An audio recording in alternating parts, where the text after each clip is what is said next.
Claire stared at her phone, reading the message again as if the words might rearrange themselves. They didn't. This year it's just Sarah's family. Hope you understand.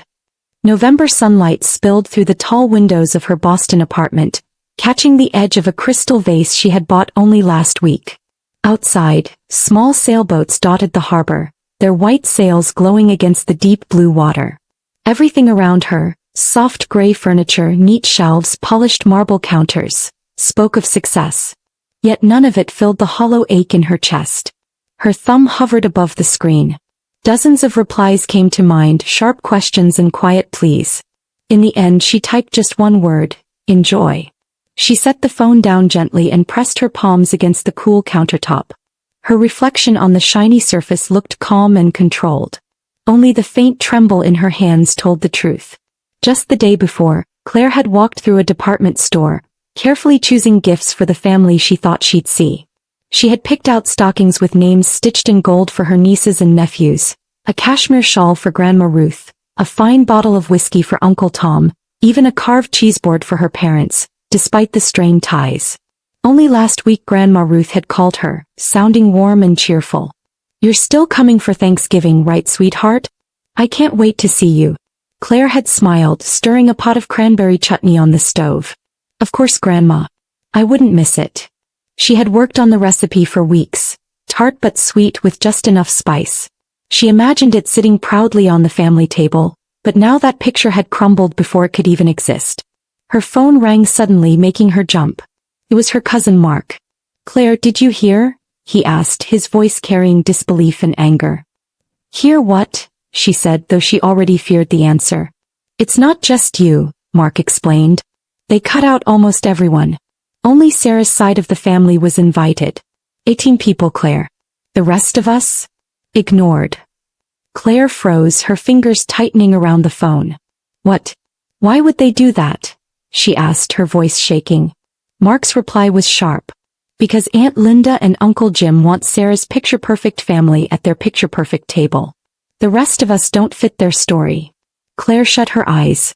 It wasn't just about this year. It was about all the years before. "Are you still there?" Mark asked. "Yeah," Claire whispered. "Just trying to process this." "We're thinking about Grandma's place," Mark said. "But it's too small for everyone." Claire turned to the window, watching the golden light ripple across the water. To strangers she was a woman who had it all. Successful, independent, untouched by petty family drama. But inside she felt like the forgotten daughter, the afterthought. Still, as she stood there, something shifted. She lifted her chin and squared her shoulders. The hurt was still there, but alongside it came resolve. She scrolled through her contacts until she found the number she wanted. "Hello, Chef Daniels. This is Claire Miller." Her voice started soft but grew firm as she spoke. "I'd like to host Thanksgiving dinner for 32 people at my New Hampshire home." There was silence on the other end, then a voice filled with surprise and respect. "That's quite a task on short notice, Miss Miller." Claire's eyes lingered on the cruel message still glowing on her phone. "I know," she said evenly. "But it's time for a new tradition, one where everyone belongs." When she hung up, a calmness settled over her chest. Her parents had made their choice to cut her out without a thought. Now she was making hers. And deep down she believed they would regret theirs soon enough. Later that evening, Claire drove to her storage unit on the edge of the city. The cold air bit at her cheeks as she unlocked the metal door. Inside, a harsh fluorescent light flickered on, revealing rows of boxes stacked neatly and labeled in her careful handwriting. High school, college, family photos. She hesitated before pulling down the box marked family. Her heart pounded. A part of her wanted to shut the door and forget everything. But another part, the same part that had called Chef Daniels, pushed her forward. Claire knelt on the concrete floor, opening the first album. Old photos greeted her. Birthdays, Christmas mornings, vacations. In almost every picture, Sarah stood front and center, glowing with attention. Their parents hovered around her proudly, while Claire was pushed to the edge of the frame. Sometimes half her face or one shoulder was cut off. She could still hear her mother's dismissive voice. "You moved just as I clicked." After a while she had stopped pointing it out. She flipped to a page from Christmas morning in 1998. Sarah's smile filled the room as she unwrapped a deluxe art kit she had begged for. 2 pages later, Claire saw herself holding up a plain winter coat, her smile practiced and tight. She remembered wishing for a telescope that year, circling it in catalogs for months. But no one had listened. The disappointment had stung and she had pretended it didn't. Beneath the photos, Claire found something else. Her MIT acceptance letter, still in its envelope, worn from years of folding. She remembered the moment like yesterday. She had run into the kitchen, breathless with excitement. "I got in. MIT computer science program, full admission," she had shouted. Her father had barely looked up from his newspaper. "Computer science? That doesn't sound like a real career for a girl." Her mother had added, "We just worry about you, honey. Sarah's teaching degree is more practical." Claire had folded the letter back into her pocket and cried alone at the park. Further down the box she found her college pay stubs, 3 jobs just to cover tuition, because her parents refused to co-sign a student loan. She remembered their words clearly, "Borrowing money is irresponsible. Maybe you should take a semester off." He never did. Instead she worked mornings in the cafeteria, afternoons in the library, and nights freelancing in coding until exhaustion became normal. 6 months later her parents refinanced their house to pay for Sarah's wedding. "Worth every penny," her father had said proudly. Claire's phone buzzed, dragging her out of memory. Grandma Ruth's name lit the screen. Claire answered quickly. "I just heard what happened," Grandma said, her voice tight with anger. "Linda told me they're keeping Thanksgiving small. What she didn't say is that they've cut out half the family." "It's fine, Grandma," Claire said automatically. "It is not fine." Grandma Ruth snapped. "I know what they've done. And it's been happening your whole life. I should have spoken up years ago." The words struck Claire like a heavy weight, validation she had never expected. She steadied her voice. "I'm hosting this year, Grandma. At the New Hampshire place. Everyone's invited." "The house you bought last year?" Grandma Ruth asked softly. "The one they never visited?" "Yes. That one." There was silence, then warmth in her grandmother's voice. "I'll be there, sweetheart. And I'll make sure everyone knows you're the one who saved Thanksgiving." By the next morning, messages poured into Claire's phone. Cousins, aunts, uncles, all excited and eager. Mark had rallied the family, arranging carpools and planning who would bring extra side dishes. Her assistant, Olivia, was already helping elderly relatives with transportation. Chef Daniel sent a menu draft, classic family recipes but elevated. For the first time in years, Claire felt something she hadn't in a long time. She felt chosen. The following day she drove up the winding driveway of her New Hampshire estate. The colonial-style mansion rose before her, its white columns gleaming against the November sky. The property stretched across 40 acres with bare trees standing like guards around the house. Alan, the caretaker, greeted her warmly at the door. "Good timing, Miss Miller. Forecast says snow by next week. I've checked the generator twice already." "Thank you, Alan. We'll have about 30 guests for Thanksgiving," Claire told him. If he was surprised, he didn't show it. That night Claire walked through the guest rooms one by one. For Grandma Ruth she set out the softest pillows and a vase of lavender by the bed. For Uncle Tom and Aunt Sarah, she unfolded quilts she had bought from a Vermont artisan. For the children she placed baskets of toys and books matched to their ages. In the dining hall she arranged 32 handwritten place cards, running her finger over her own name. She paused, then set her card at the head of the long table. "This time," she whispered to herself, "I choose where I belong." The next morning, Claire stood in the grand dining room, sunlight pouring through the tall windows and reflecting off the polished mahogany table. She lined up the place cards one last time, her hand steady but her heart racing. For a moment she imagined her mother's voice criticizing the spectacle, calling it unnecessary. The thought almost made her laugh. "They excluded me without hesitation," she reminded herself. "Now they're worried about appearances." She placed her own card firmly at the head of the table and whispered, "Let them see what they missed." Alan appeared in the doorway, his weathered face holding quiet concern. "Miss Miller," he said, "the weather service is predicting a storm system moving in this afternoon. I've checked the generator again, but with so many people here," he let the words trail off. Claire gave him a grateful nod. "Thank you, Alan. Make sure extra blankets are in every room. We'll be fine. He nodded. Yes, Miss Miller. That evening, Claire scrolled through social media despite her better judgment. Sarah's latest post filled her screen. So blessed to spend Thanksgiving with true family this year. Family first. The comments overflowed with heart emojis from her in-laws and neighbors. No one mentioned the 18 relatives who had been quietly cut out. Claire's jaw tightened. Her voicemail icon blinked. Her father's voice played, sharp and dismissive. Claire, you're being dramatic. If you wanted to host, you could have discussed it. Don't embarrass the family. She deleted the message without finishing it. Minutes later, Mark called again. Just so you know, he said, his voice low and tense. They're calling around trying to convince people not to come. Saying you're showing off. Claire's heart sank. Are people canceling? Not at all, Mark said quickly. The opposite. Everyone's more determined than ever.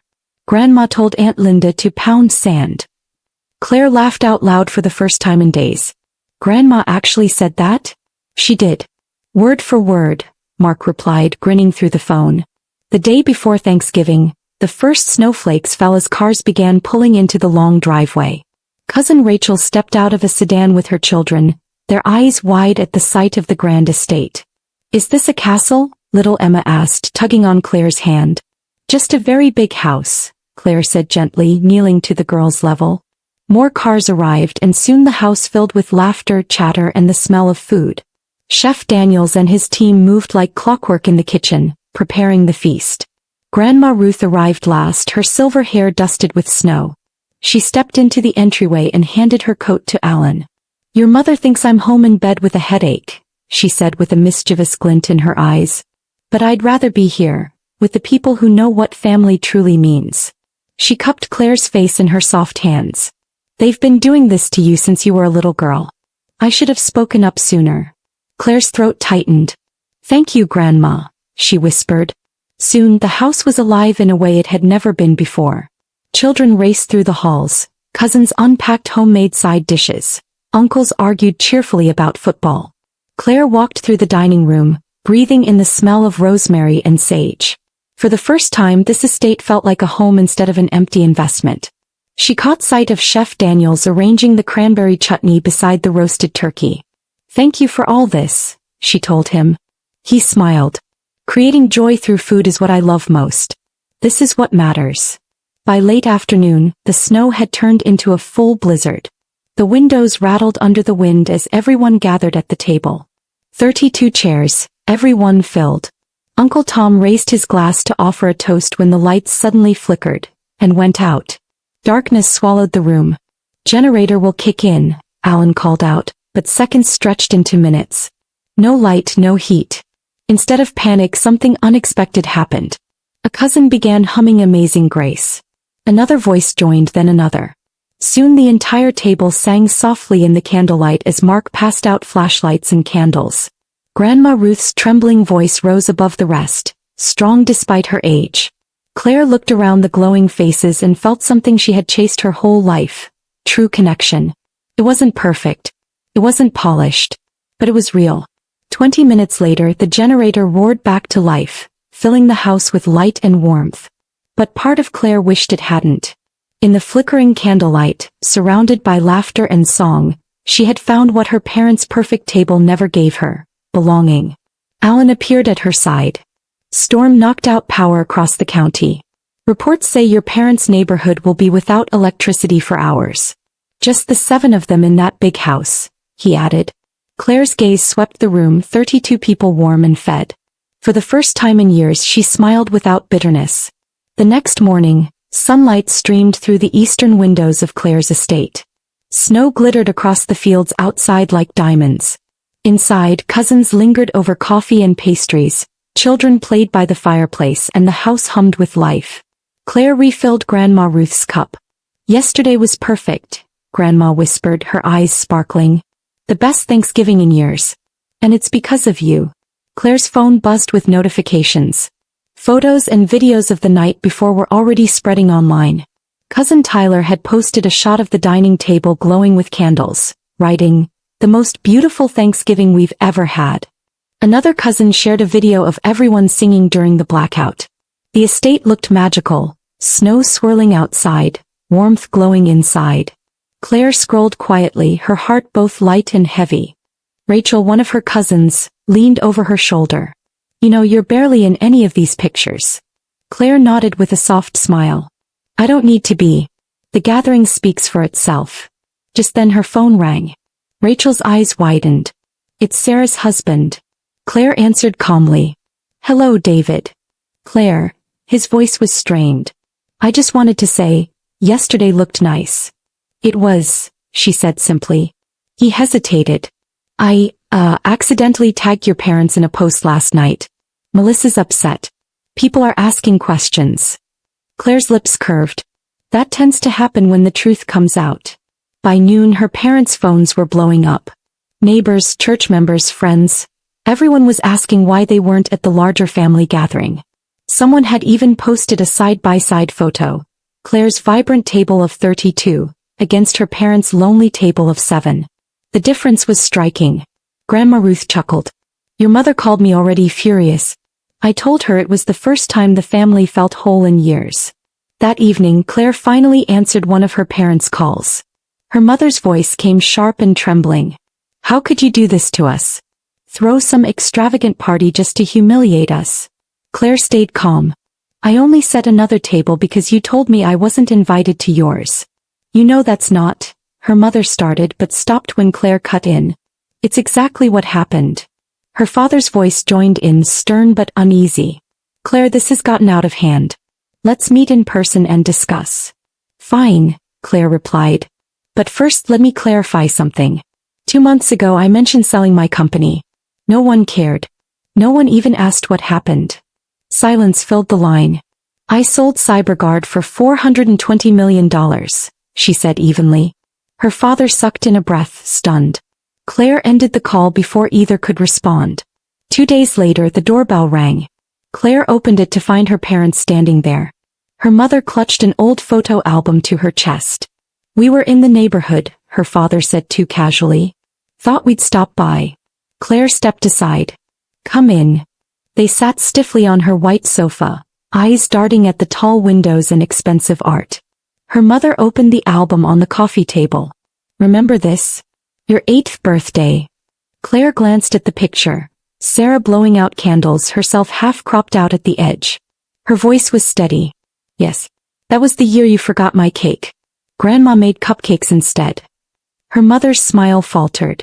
Clare disappeared into her office and returned with a storage box labeled evidence. She placed it on the table and began pulling out items. Her MIT letter, her pay stubs, her rejected loan applications. All those years you overlooked me. I had to prove I wasn't imagining it. So I kept proof. Her father leaned forward. We should put the past behind us. Her mother reached for her hand. We're family, Clare. Clare didn't move. Family requires respect. Her father cleared his throat. Well, you've done well now. If you ever need financial advice, I know people who specialize in high net worth individuals. Clare almost laughed. I already have a team. What I don't have is your approval, and I don't need it anymore. Just then her phone rang. She pressed speaker. Sarah's voice filled the room. Clare, I've been thinking since Thanksgiving. I've always been jealous. You're smarter, braver.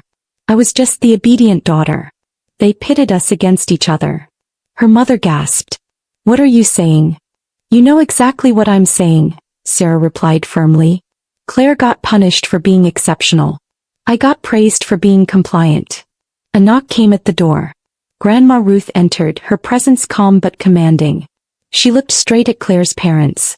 I followed you here. And I'm glad. Because this conversation is long overdue. Her father stiffened. This isn't your concern. Grandma Ruth's voice cut like glass. It is. For decades I've watched you diminish one daughter while worshipping the other. Enough. Her parents sat in silence, the weight of truth pressing down. For the first time, Clare saw her mother's shoulders slump, real tears sliding down her cheeks.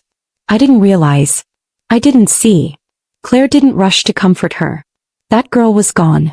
She sat tall, flanked by Grandma Ruth and Sarah's unexpected honesty from the phone.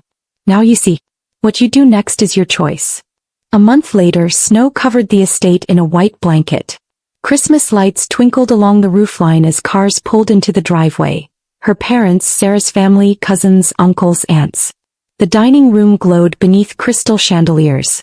This time, no head of the table, just a circle where everyone sat as equals. Claire raised her glass. To new beginnings. Her mother's voice trembled as she added, and to our extraordinary daughter. Laughter and warmth filled the room. Claire smiled softly, watching the family she had rebuilt. She finally understood. Family isn't just who you're born to, it's who chooses to stand with you. Thanks you for watching, and please remember to tell us where you are watching from today. Hit the like button, comment and subscribe to this channel for more.